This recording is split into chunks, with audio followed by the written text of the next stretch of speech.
বাইরে থাকুন, বাইরে বাইরে ছবি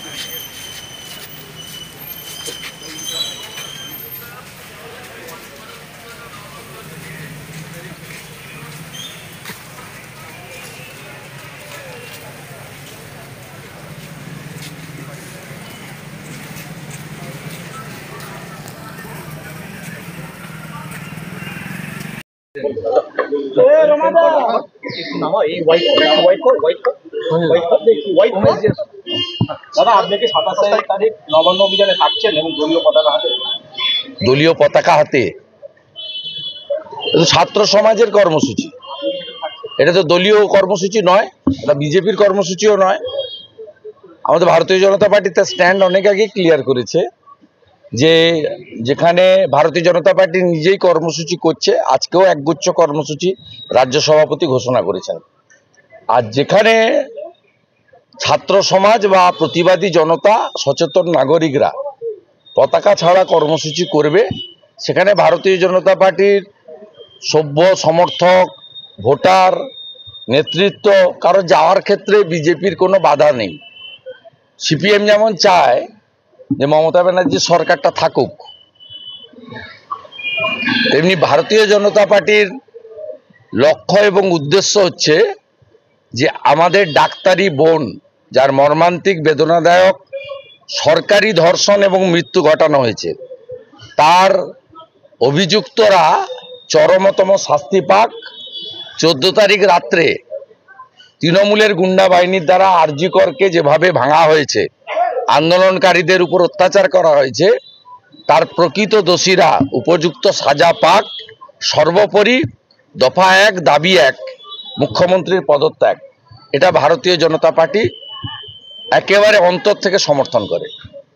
বিরোধীরা অভিযোগ করছে যে আপনি রাজনৈতিক উদ্দেশ্যের জন্য এই নবান্ন অভিযান করছেন এবং সেখানে হামলা চালানো। না, নবান্ন অভিযান অরাজনৈতিক কর্মসূচি, তাতে কে থাকবে কে থাকবে না তার ব্যক্তিগত ব্যাপার, আপনাকে তার উত্তর আমি দেব না এবং এ ব্যাপারে কারোর পরামর্শ বা জ্ঞানও শুনবো না। কমপ্লিটলি আহ্বানটা ব্যক্তিগত এবং আমাদের বাবা সাহেব আম্বেদকর আমাদের বাক স্বাধীনতা, রাজনৈতিক স্বাধীনতা দিয়ে গেছেন। অতএব আপনি কি করবেন, আপনি যেমন নিজে ঠিক করবেন, অন্যরাও কি করবেন তাদের উপরে ছেড়ে দেয় ভালো। সেক্ষেত্রে কি সিবিআইকে রেড করার অধিকার দিয়েছে তো হাইকোর্ট।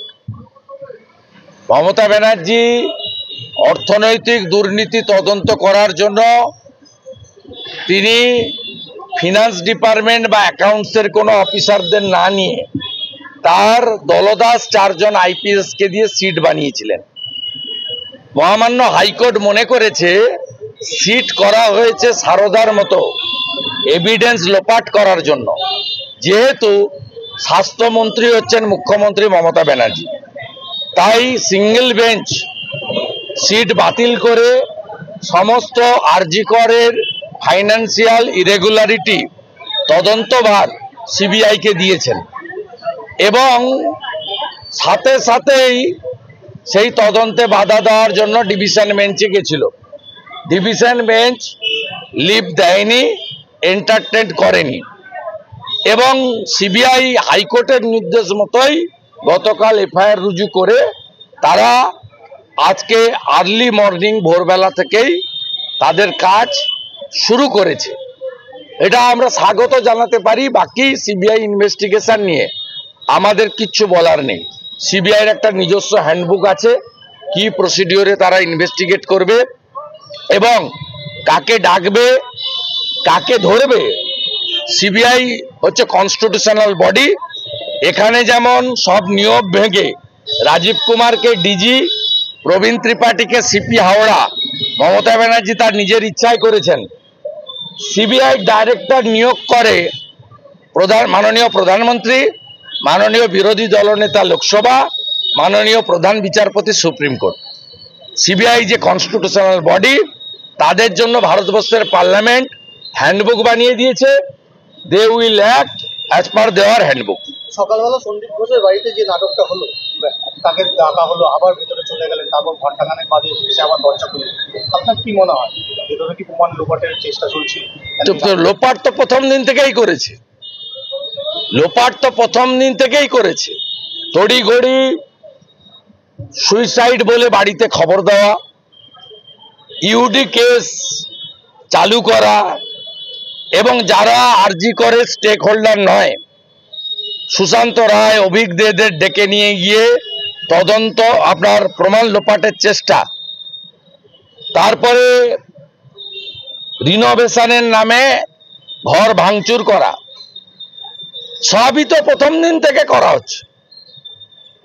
আমি প্রশ্ন করতে চাই, পানিহাটির যে শ্মশানে দাহ করা হয়েছে আমাদের বোনকে, সেই শ্মশানের যে ক্রিমেশন কস্ট তার বাড়ির লোক দেয়নি, কে দিল? আমি পরশুদিন ছবি দিয়ে বলেছিলাম নির্মল ঘোষ যাবে কেন? ব্যারাকপুর কমিশনারেটে অভিষেক গুপ্তা ডিসি যাবে কেন? আজকে দুটো তথ্য আপনাদের দিচ্ছি, প্রমাণ হয়ে যাবে, দেখে নেবেন। আমি opposition leader, responsible public functionaries.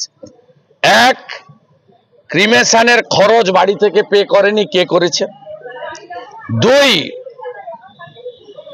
ক্রিমেশনের সময় যে সই করতে হয় ওর বাড়ির লোক সই করেনি, রেজিস্টারটা খুলে দেখে নেন।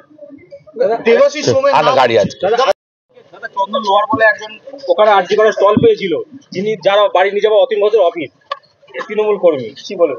সব অবস্থা একই, আসল